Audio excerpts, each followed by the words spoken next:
Hey guys, JB here from Alpha Wolf Consulting. Alrighty, coming to you with the next segment, which is the validating oneself activity.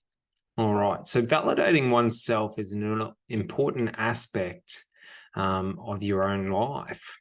And that is because, being able to validate, your value, your worthiness, your uniqueness, and most importantly, validating your love for yourself is vital in your life to being able to live happy.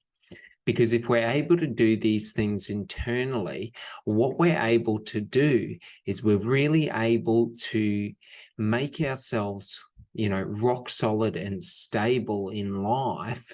Because, if we know our value, if we know, that we're that we're worthy, if we know, my uniqueness is what makes me different. My uniqueness is what gives me, power and value in life, because it's the differences that allow us to be able to separate, from other people. But it's also like our own uniqueness is our strength, is our, superpower, so to speak, because there's no one like me, just like there's no one like you. So you got to really learn how to lean into that, because living in your own uniqueness is what makes us truly happy. It'll make you truly happy, just like it makes me truly happy when I live within my own uniqueness. But most importantly, when we're able to validate, ourself with self-love, and we're able to love ourselves, we don't need love from another to be happy. So that allows us to go through our darkest days, to go through heartbreak, to go through pain, to go through suffering, and to still feel whole, because we don't need to seek for, love outside of ourselves.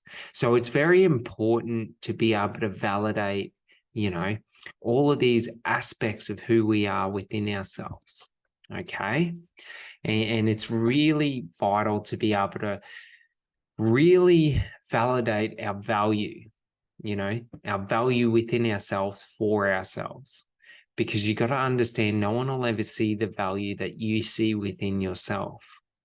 Just like, just like you'll never see the value that I see within myself, because that value is up in here.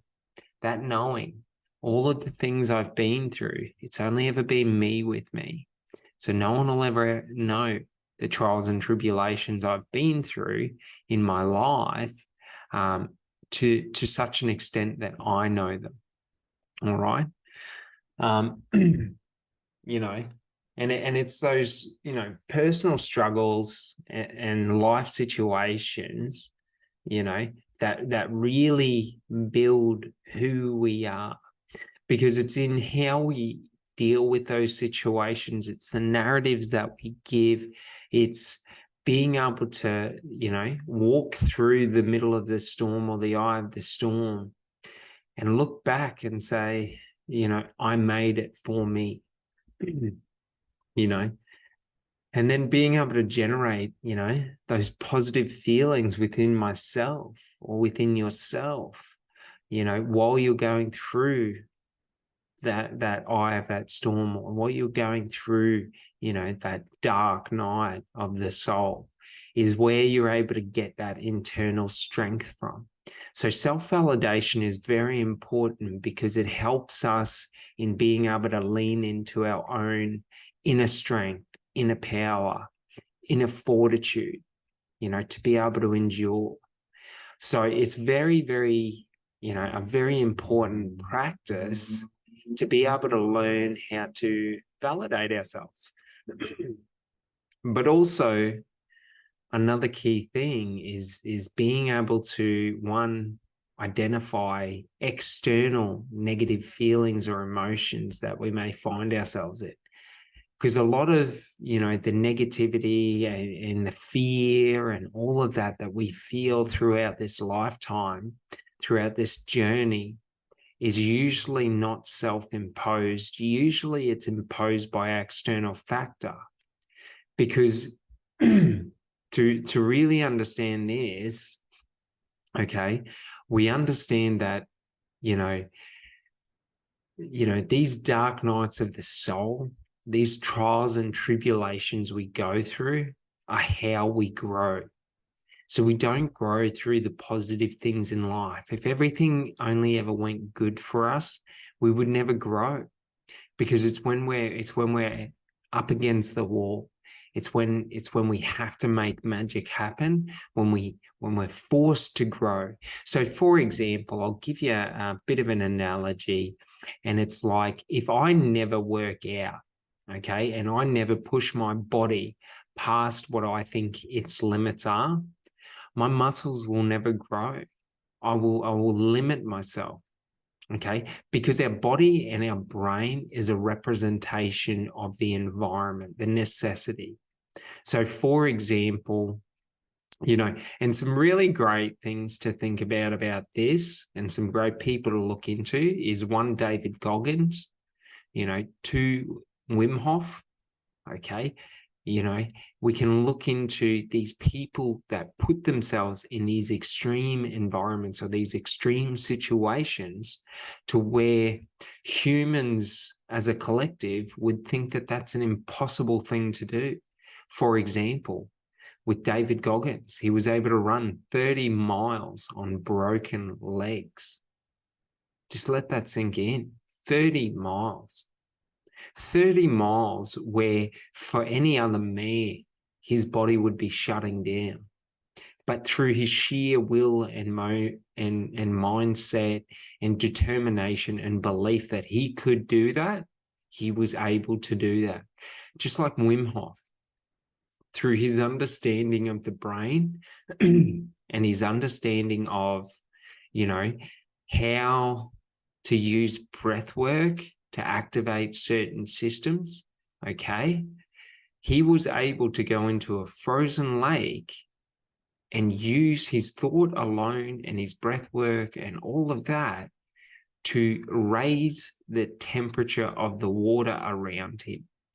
So when we think about, if you fell into a frozen lake, we think normally, that water, that ice cold water, that negative water, well, it wouldn't be negative, because if it was negative, it'd be frozen. But that ice cold water, okay, we think that it'll put us straight into hypothermia. And he was able to prove it wrong. There is literally teams of scientists that are studying him, to understand how is he able to do what has been for centuries known as humanly impossible, that we believe could never be done. So we've got to understand that,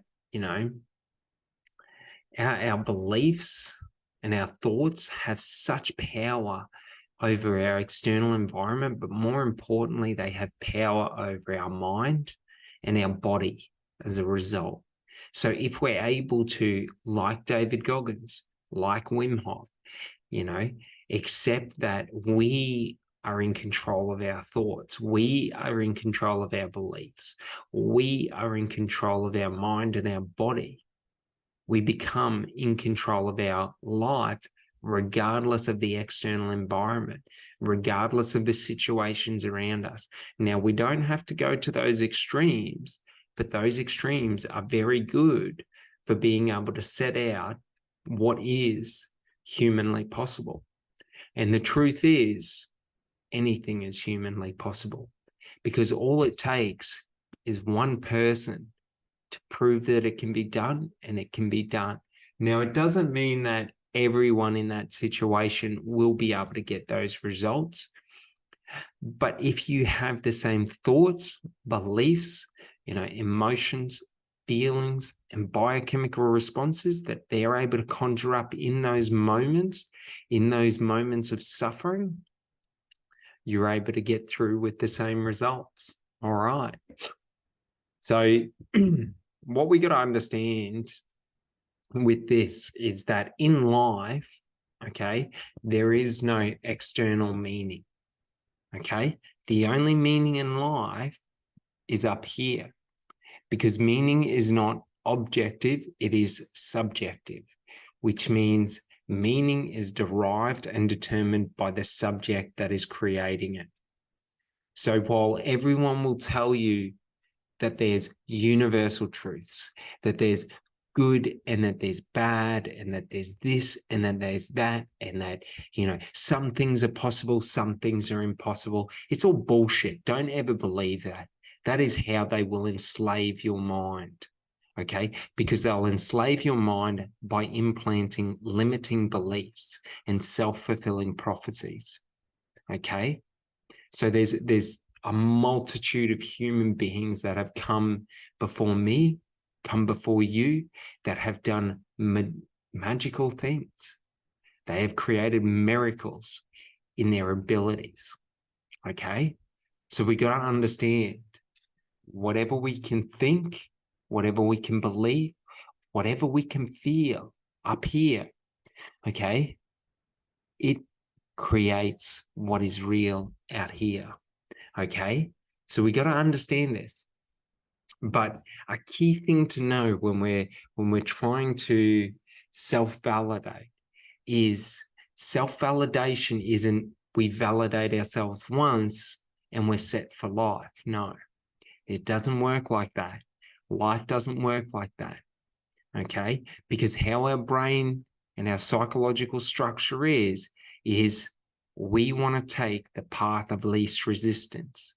So what that means is our thoughts and our beliefs, whichever we think of the most and whatever we focus on the most becomes our habit in our brain, in terms of our synaptic pathways for those thoughts and those beliefs and those emotions and those feelings become stronger, so they can carry more data at a rapider rate. So it's easier for our brain to take our thoughts, or our brain electrical impulses to take those routes.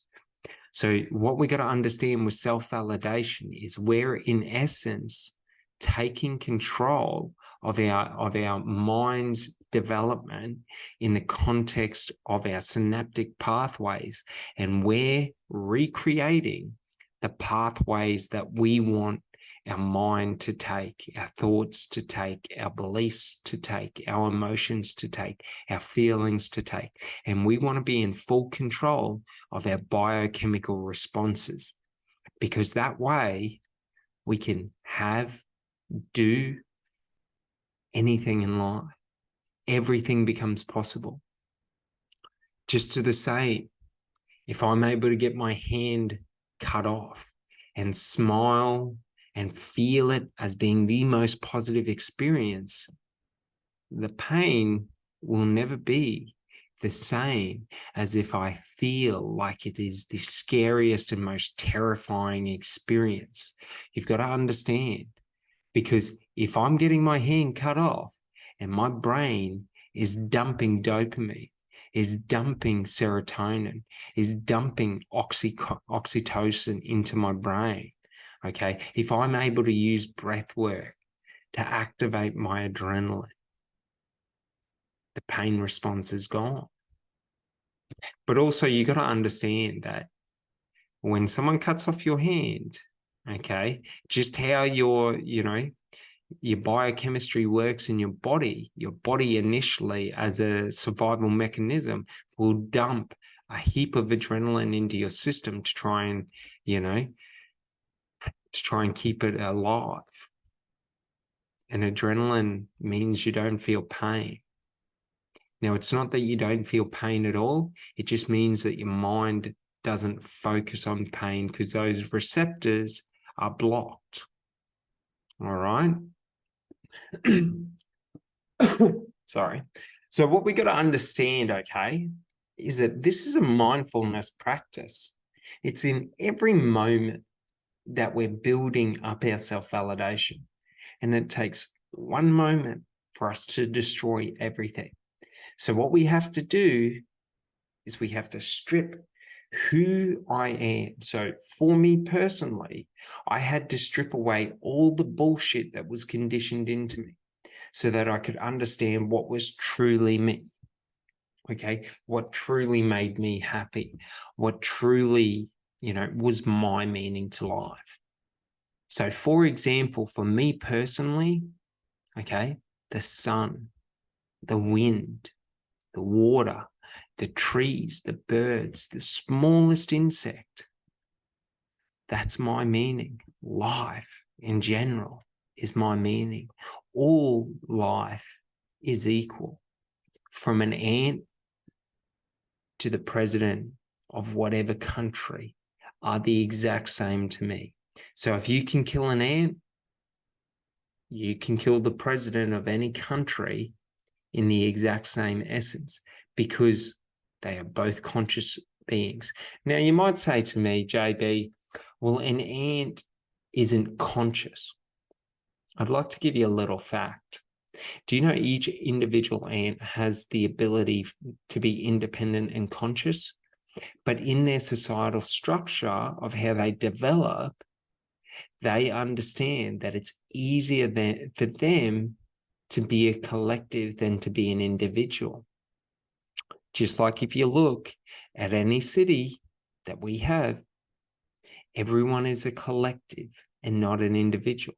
While there's individuality between, okay, when we're talking about, different levels of individuality, they're all the same, all going to work, all trying to make money, all trying to survive and eat, all trying to get enough, of the necessities of life to live, all trying to find shelter, all trying to find love, all trying to find security. It's just that we, in our societal structure, have a wide spectrum of conformity. But I'd like to point out, we do fall into herd behavior mentality. It's natural. Look at social media. Social media is the epitome of it. Look at Hollywood. Look at our idea of fame, where everyone is trying to be the exact same, where we idolize one person and a million people imitate. And you tell me we're not the same as ants? I call bullshit. So you got to understand, okay? We're exactly the same. Every form of life is a form of consciousness, from a tree to the dirt, to the stars, to the moon, to the earth. To every person on this world is a form of consciousness, to every living being, to the water, okay, to the wind. For how does the wind blow? Energy. We are energy. Our understanding of consciousness is energy. So you got to understand, however you strip it back, everything's the same. Yet I am different and you are different. We are unique. We have the ability for conscious choice, for conscious thought. So don't ever fall into the trap of slavery where you give away your conscious thought to another, where you choose to believe what another says over what you truly feel, what you choose to believe that other people know better than you on your life. You have the right of pursuit of freedom, happiness, the life you want to live, how you want to treat people. Now, I do not promote being disrespectful. I believe we should all respect one another. I believe that we should all value one another because everyone has value. Okay? No matter their intelligence level, by a metric that's arbitrarily created, I'd like to see any academic go and survive in the wilderness alone with nothing. I don't think they could do it. Yet someone who is considered an idiot can do it. I call bullshit. There is no such thing as IQ. IQ is an arbitrary measurement that where our society is constructed to enslave people, to basically categorize people, to push people into specific work, specific jobs. Now, granted, okay, intelligence comes in all manner of forms. Okay, some people have more theoretical knowledge, some people have more experiential knowledge. Okay, some people have no knowledge, yet all the knowledge in the world. How is that? Because knowledge is not something that is, that is unique, like that is a set thing. Like knowledge comes in all forms. Knowledge is everything. Knowledge is just information in action. Because once we put information into action, it ceases to be information. And now we have experiential data. Now we have knowledge, wisdom. We can use our past experience to project forward into what we think could be. All right. So just to the saying, okay, when we're trying to validate who we are, okay, the opposite of validation is to not validate. So what we do is we validate what we want in our life in terms of thoughts, beliefs, emotions, and feelings. And we devalue anything that does not align with us. Okay, all that negativity, all that bullshit that's pushed on us by society. And anyone who wants to argue that society doesn't push bullshit onto them and that society is the most amazing thing, good for you. I don't agree. And I'm okay with that because we don't have to agree. But for me, okay, I choose to limit my exposure to the negativity of the world. I choose to limit my exposure to others' beliefs, others' opinions for who I should be. I will be who I want to be, just like I implore you to be who you want to be. I implore you to experience who you truly are, who you truly want to be, how you want to interact with the world, okay? Because it's up to you to determine how far you go in this life and what how far looks like and what a life looks like and what, is success in your life. Because remember this, okay? The greatest lesson I ever taught myself was forcing myself to think in depth about if tomorrow was my last day and to project myself forward to my deathbed, to imagine myself sitting on my deathbed, about to take my last breath. What would be the things that I would be wishing that I'd seen, wishing that I'd done, wishing that I'd experienced? And for me personally, I'd wish that I'd hiked every forest. So my life mission is to hike every forest, is to see every tree, is to be among nature, to enjoy, to experience. Because there is nothing more beautiful than being in the wilderness, than being in nature. There is nothing more innocent than nature. Because a tree does not say to itself, I should only grow 20 meters. A tree will grow to whatever the expression of that tree is. It will forever try and be a tree. A tree doesn't try to be a shrub, just like a shrub won't be I was going to say bush, but no, they're the exact same thing. But a shrub won't ever try and be the dirt. A shrub is a shrub. A tree is a tree. The wind is the wind. The sun is the sun.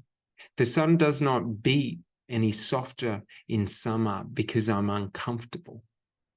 The sun will beat as the sun beats. Okay? The heat of the sun will be whatever the heat of the sun is. Just like the wind will blow however it blows. The wind does not care if its gale is annoying me, because it has no need. Just like me as a human being, I don't need to be anything other than what I want to be. Just like you don't need to be anything other than what you want to be. Okay, so when we're trying to validate ourselves, we have to strip ourselves back, and we have to have this understanding of, if tomorrow was my last day, what would be the things that I would wish that I had done? How do I wish I interacted with other people? What are the relationships that I wish that I had? Who do I envision is around me? And, one thing to understand is death is not a bad thing. Death is not you ceasing to exist. Death is the lack of awareness of consciousness. So I put it to you like this. If you've ever fallen asleep, okay, and not dreamed, to where you go lay down and you sleep, and then bang, 8 hours is gone and you wake up and you have no recollection of what's happened. That is the feeling of death. So think about it. The last time you slept like that, were you scared? Were you fearful? No, because you were just unaware of your consciousness. You were unconscious. That is the feeling of death. Death is nothing to be afraid of, okay? So for me personally in life, I dream of finding the forest that I want to be buried in. I want to be buried under a majestic tree so that I may give back with my last bit of life to the trees that have given me so much oxygen. I want to be a part of nature. Now, it's not that I don't want to live. It's that I want to celebrate my life and enjoy every second that I'm alive and every aspect of my life. But when that time comes, I want to be back in nature. I want to celebrate my life by giving some food to a tree. All right? So just remember, this is just mindfulness. Self-validation is just understanding that your opinion is the most valuable thing to you. So in your mind, your opinion reigns supreme. In your mind, your belief reigns supreme. My belief means nothing to you. Okay? Your belief is the most important thing to you. Your opinion. Okay? And what it means is, if you resonate with what I say, you have the right to choose to accept it, or to choose to mold it to whatever you want it to be. Because it's not about me, okay? And it's not about you, okay? Nothing in this life matters, because the only meaning in life is created up here. The only thing that matters is what happens up here. So whatever happens up here is what means something to you. So what does it say? Who are you? What do you want? What beliefs do you truly hold? What makes you happy? What makes you joyous? What lights you up in life? What inspires you? Because they're the things that mean the world to you. And they're the only things that you should worry about in your lifetime. Nothing else matters but what matters to you. Do you understand? So the way I put this is, life has no meaning. Okay? In life, what means something to you means the world to you. So that is all that matters, is what means something to you. Just like in my life, nothing matters but what means something to me. Okay?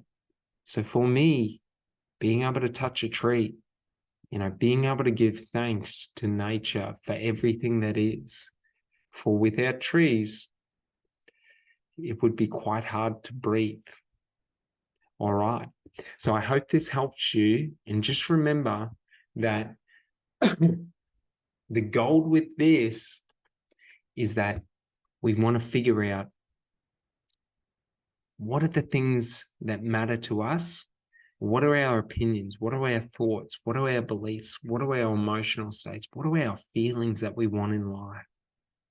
Okay. What don't we have? So we validate what means something to us and we devalue, or I don't know the opposite of validate, but we devalue what means nothing to us. So if someone comes and tries to impose their view of what is and what should be on you, don't ever listen to them. While you may accept they may have a valid point, you choose what means something to you in this life. Don't let anyone else take that from you, because when they take that from you, you lose your sense of life. You become enslaved. All right. Have a great day. Thanks so much. Bye.